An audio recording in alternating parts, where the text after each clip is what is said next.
siapa berbuat apa walaupun di grup. Tidak, ini ambil proposal di sini, ambil proposal di situ, tapi nggak ada actingnya. Akhirnya kan kontrol apa lagi? Akhirnya ya alhamdulillah masih berjalan tapi belum maksimal. Nah, evaluasi ini dilakukan setelah kegiatan selesai. Misal setelah LDK ada pembubaran panitia, ada evaluasi biar LDK di tahun depan bisa dilakukan dengan lebih baik lagi. Misal di rumah teman-teman cuma makan liwet sekali doang, pas datang ke sini nggak makan, nah itu bisa dievaluasi. Nah, semudah itu sebetulnya menjalankan suatu organisasi. Cuma memang di luar sana suatu yang simpel itu kadang dipersulit dengan hal-hal birokrasi atau aturan-aturan lain yang agak sulit juga. Kenapa? Misal organisasi pemerintahan harus gini, padahal hanya menjalankan layanan memberikan KTP ke masyarakat, tapi ada aturan-aturan atau birokrasi yang harus dijalankan. Termasuk organisasi kepemudaan lainnya yang ada di kabupaten. Kenapa mereka seperti itu? Karena mereka teranggarkan. Kalau organisasi open nggak usah ribet seperti itu, karena kita nggak minim anggaran, sehingga ya apapun yang kita inginkan kita lakukan. Oke, teman-teman, ada yang mau nanya? Ada yang mau nanya? Ada yang mau nanya? Mana yang mau nanya?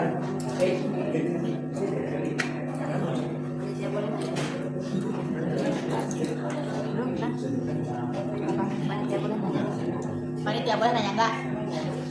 Boleh. Mana? Budak tuh. Kamu lah itu nama lagi.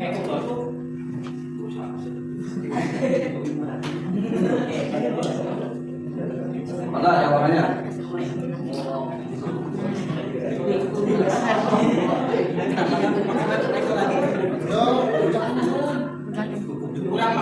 Panitia juga cocok. Gimana sih solusinya menghadapi organisasi? Biasanya orangnya depan kerja, tapi dia itu dari peringatan beberapa kali buat ayo kerja. Solusinya apa? Evaluasi terus apa aja? Bahasanya kan dong. Ada yang mau nanya? Oh. Ada. Sok. Silakan siapa? Depan tuh di sini aja. Benar. Ini mau nanya gimana sih solusinya? Gimana solusinya ngadepin kalau ada kan di organisasi itu misalnya dalam satu organisasi ada 40 orang. Nah yang kerjanya itu cuma 20 orang. Yang 20 orangnya lagi gak efektif gitu loh kerjanya. Tapi sama kita udah dikasih tahu terus kayak ayo kerja, tapi dia nggak kerja. Itu solusinya kita kick aja dari organisasi apa terus dievaluasi? Oh. Nah, pentingnya organizing ini kita tidak bisa memaksakan satu orang untuk bekerja. Misal, kadang kan yang kita lakukan saat ini si Ibna misal emang sukanya saya misal sukanya ngomong gitu dan jadi humas lah ngobrol di luar organisasi, tapi ditugaskan untuk kerja bakti kan nggak bisa, dipaksa seperti apapun kayak gak ikhlas gitu kalau kerja bakti. Nah gitulah, makanya sebagai pemimpin ke depan nanti teman-teman kalau jadi ketua menteri harus tahu si A ini orangnya kayak gimana sih, si A ini sukanya kayak gimana sih. Oh si A ini orangnya yang suka kerja nih, gak mau ribet, gak mau mikirin anggaran atau nggak mau mikirin hal-hal yang agak berat, tapi berat mengeluarkan energi gak apa-apa. Nah itu yang kadang kita yang kadang kita lupa kita mengetahui teman-teman kita, sehingga makanya di organisasi itu sebelum kita melakukan apapun kita harus juga mengetahui orang-orang yang ada di dalamnya. Maksudnya bukan mengetahui namanya aja ya, tapi sikapnya, tapi karakternya kayak gimana dan lain-lain. Sehingga saya meyakini margin error kesalahannya atau margin of error ya enggak terlalu banyak. Misal dari 40 enggak bisa semuanya 40-nya harus bekerja sesuai dengan bidang yang mereka tidak inginkan. Nah dalam organisasi juga misal dalam suatu rumah ada anak yang cuma pengen makannya aja, tapi ada orang tua yang nyari makannya, ada bapak yang mencari pekerjaan. Nah mungkin orang-orang yang 40 itu pengennya jadi anak lah, pengen makan lah. Itu emang suatu hal yang wajar. Kayak teman-teman lah gitu ya. Misal pengen enaknya aja. Tapi itu sikap yang harus dihindari supaya bukan karena keinginan organisasi ini berjalan atas bantuan teman-teman, bukan. Harus berdasarkan gue di organisasi harus bisa upgrade nih, harus bisa bermanfaat. Bukan buat organisasi, tapi buat kita sendiri. Misal kita punya kesukaan terhadap kegiatan-kegiatan kayak kesukaan MC, itu kalian menawarkan diri aja. Saya tuh yang jadi MC-nya. Itu bukan karena tuntutan organisasi kalau bisa, karena emang keinginan kita ke depan pengen jadi MC apa gitu, atau ke depan pengen jadi pembicara apa, atau jadi presenter kayak Najwa Shihab. Kan itu hal-hal yang mungkin aja kalau kita sudah terbiasa di organisasi seperti itu. Makanya dulu saya di Open Training, orang yang paling banyak ngomong tapi eksekusinya gak ada, karena emang saya sukanya ngomong aja gitu.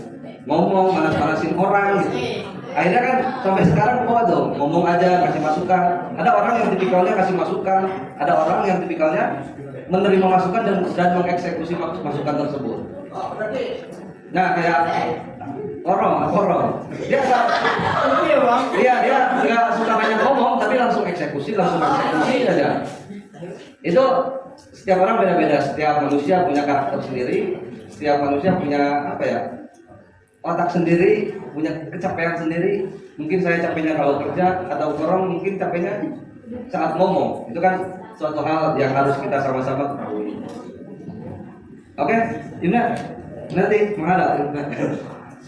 Oke, karena ada lagi pertanyaan? Bagaimana? Udah puas? Belum. Apa ini? Kan kita mau masuk organisasi. Si ketuanya ini kan menekankan orang-orang itu ke divisi apa kan sesuai. Katanya belum, beda lagi. Jadi ditanya aku pengen masuk divisi apa. Nah kan aku misalnya jadi divisi acara. Ya udah kan bilang. Tapi dianya itu kita nanya lagi nih sebagai yang mau masukin dia ke organisasi. Tapi kamu komitmen gak kalau gak dimasukin ke divisi acara misalnya? Nah akhirnya dia gak masuk ke divisi acara kan, tapi dia berkomitmen dia gak apa-apa. Berarti kalau dia udah dari divisi acara kan dia udah sesuai yang dia mau ya, tapi dia udah berkomitmen nih mau. Dan dia gak kerja. Berarti itu dia melanggar komitmen itu dong. Itu baiknya dipikir. Tidak sih jangan begitu. Iya kan mau masuk organisasi. Nah di organisasi itu kan ada beberapa divisi kan. Sedangkan nanti dari video ini. Nah misalnya aku nih biasanya di bidang acara. Jadi pengen di divisi acara kan.